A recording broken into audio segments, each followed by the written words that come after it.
আমরা পর্বটা আসি করো।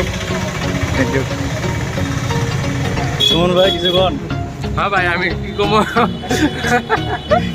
বেশি কিছু কই না। কালা হইতেছে না, অল্প এগুলো করুন তো ভালো করে দেখুন। এই জাহাঙ্গীরের লংলা আসি আমরা আজকে পর্বটা লংলা লাংলা লাংলা। ঠিক আছে, কালকে একটা শর্ট ভিডিও আইব আনেগুলোকে। ইনশাআল্লাহ ঠিক আছে কথা দিলেন কিন্তু কথা দিলাম মানে কি, আল্লাহ বাঁচাইলে হবো আর কি। ঠিক আছে তাহলে জানা। হ্যাঁ ঠিক আছে ভাই। বাই।